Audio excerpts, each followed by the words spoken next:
You guys all know who Killer Mike is. He is one half of Run the Jewels, and ever since the 2016 Democratic primary, that's when I found out about Killer Mike. He was a Bernie Sanders surrogate. He was a big supporter of Bernie Sanders.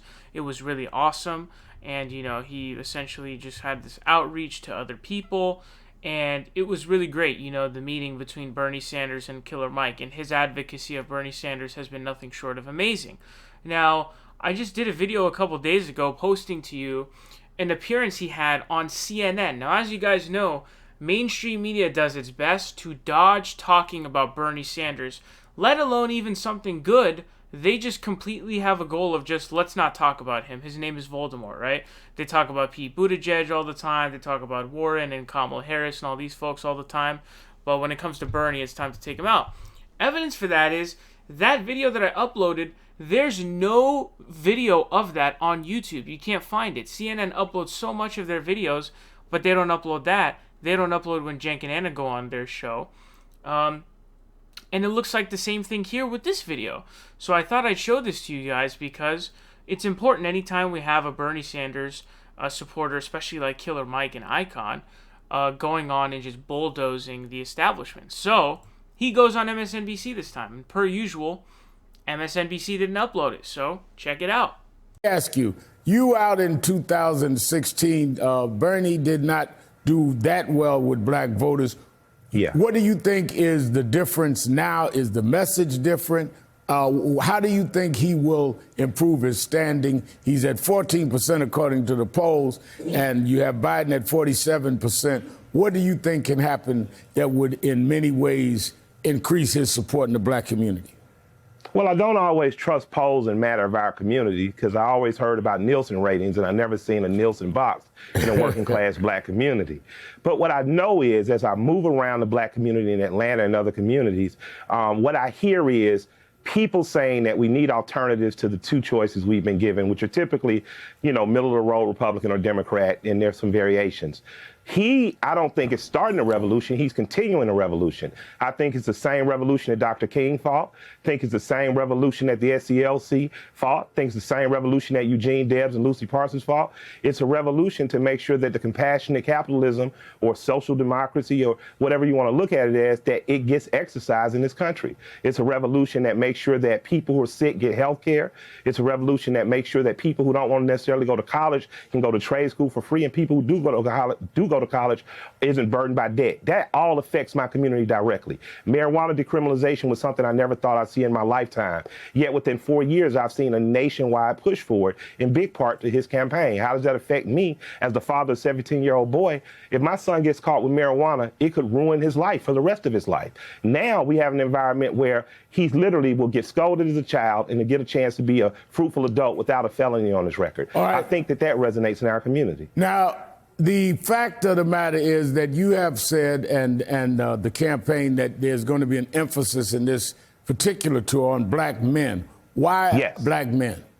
Diverting back to my 17-year-old son, I wish to leave this world, a world in which he has opportunity, in which working class black, white, gay, straight, Asian, Latino boys across the board, but in particular in my community, black boys need an opportunity. Our girls are going to college and our girls are graduating.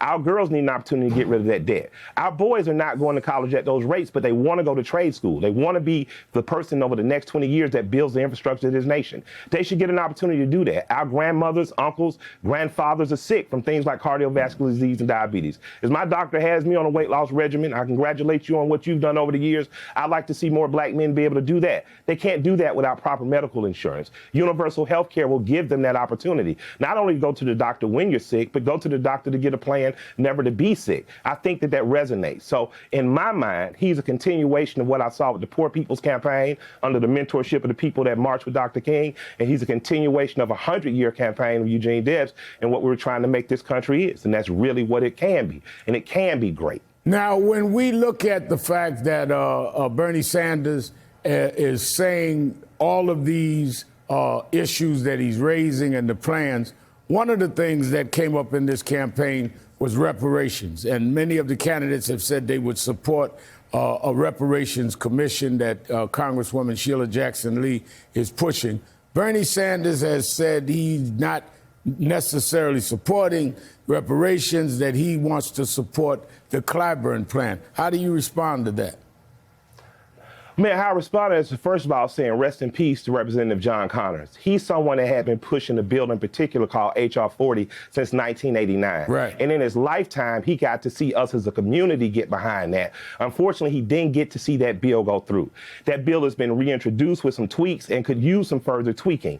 Sanders, I saw within 60 days of pressure from groups not limited to ADOS and COBRA and just regular run-of-the-mill black working class people put the pressure on him. And he was advised by people like me and his campaign co-chair, Nina Turner, that this is something you should reevaluate, you should look at. Within 50 to 60 days, I saw him turn from, I don't know, till I will firmly sign H.R. 40 if elected to president. Right.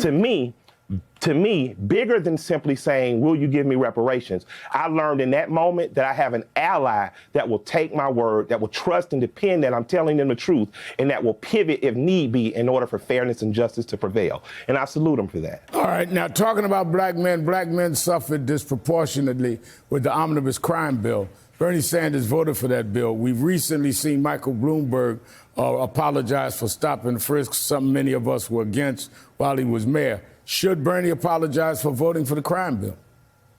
I personally heard him public say that that was something that he regretted doing and telling why, in which they added some type of amendment, I think in regards to women, that may have been in regards to rape or violence toward women.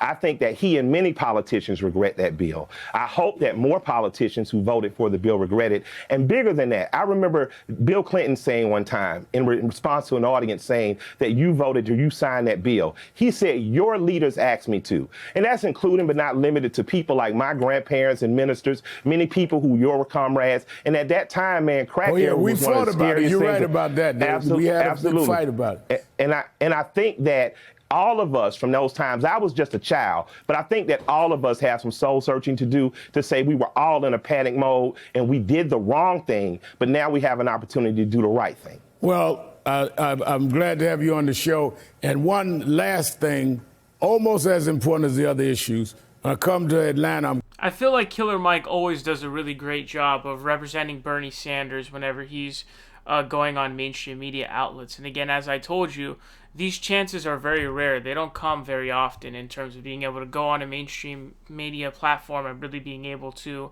sort of express your desires of supporting Bernie Sanders. I feel like he always hits the points. He went through literally everything there. He went through how legalizing marijuana is a game changer for the African American community. He goes through talking about how free college education and free trade schools are huge for the black community. He talks about how free health insurance is huge for the black community. And so he hits on all of these different things to essentially say the African American community is going to heavily benefit from a Bernie Sanders presidency because of X, Y, and Z. That being, having free health insurance, being able to go to college for free, and having marijuana is legal. And so cops obviously like to essentially harass black people over using marijuana, and they disproportionately attempt to arrest them because they live in poorer areas, etc., etc. So he always does a really good job. Now, two things that strike me here. You're on MSNBC, so obviously you're going to get this sort of hacky framing of questions. One of those I took issue with was the reparations one. And the reason why I take issues with the reparations one is that it's such a different standard than every other candidate. Like, the other candidates don't actually support reparations. Like, I think Kamala Harris said she supported reparations, and then her plan was like, I don't know if it was the LIFT Act or if it was something else. But it wasn't actually reparations, and none of the other candidates support reparations. But for some reason, we have like this massive standard for Bernie Sanders that makes absolutely no sense and is unacceptable. And that's what's ridiculous to me, man. It's really, really ridiculous to me. But the truth about the reparations issue is that it's incredibly unpopular and not feasible right now. But I support reparations. I just want to know specifically what it is that that program would entail, because the name of it is just so broad, right? But I definitely understand why reparations should be in place. But what I want to tell people who are ADOS or part of that movement or whatever, right? I want to explain to you that Bernie Sanders is heavily going to impact the African American community in a good way, right? ending the war on drugs is going to, disproportionately aid the African American community, because the war on drugs has disproportionately targeted the African American community. So, and then obviously, as Killer Mike himself says, free college education being huge, and free healthcare being huge. All of that stuff will impact the African American community so much, to the point where reparations won't even be that big of an issue, because you'll be in a better situation because of Bernie's policies, which disproportionately benefit African Americans in certain areas, certainly. So I like that he puts that. The other sort of smeary type of question that I did not enjoy or like was where he brings up the crime bill. Of course, Bernie has already explained that it was because it also had the Violence Against Women Act attached to it, which right now has not been renewed, and there was the cop who recently died. I forget if it was in, I want to say Florida, but I don't recall exactly. And the police chief called out Mitch McConnell because they're bought out by the NRA and they're refusing to pass the VAWA, Violence Against Women Act. So had he voted against it, then they'd levy that against him and probably call him a sexist. So, and he was also a big critiquer of the bill at the time as well. He's not like Joe Biden, where he forged the bill himself. So that's what you got to understand as well. And that's, whichever way you want to be charitable to them, I think that at best they're not being charitable. Like, let's keep it real, folks. They're not being charitable, obviously.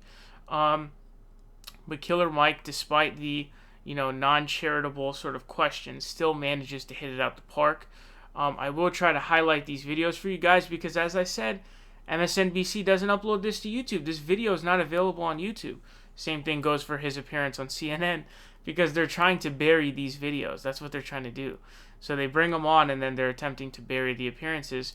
Same reason why CNN didn't post a video of Killer Mike going on their show, as well as CNN never posting Cenk Uygur or Anna Kasparian when they appear on CNN. It's all planned out, of course. But shout out to Killer Mike, again, doing a great job representing Bernie Sanders and the movement. I also very much admire how he brings up Eugene Debs. Obviously, Eugene Debs is, he was a candidate who was a big union guy, big labor union guy back in the 1900s. I believe he had ran in one of the elections that TR had ran in Taft. And I believe he had almost hit 10%, which I believe he was a socialist. So that's pretty significant to hit 10% for a socialist, right? But that was around the time of Red Scare starting to come up, of course. And I appreciate how he brings up MLK. That's a very important thing as well. Shining light on MLK's legacy of, really being, not like, people just like to look at MLK as like the civil rights guy, when he did so much more than that. He protested the war in Vietnam. He was a socialist himself. He was for all kinds of justice, not just civil rights. But, you don't really hear about that from a lot of these people. So, that's really what you've got to understand. So, again, big shout out to Killer Mike. He did an amazing job.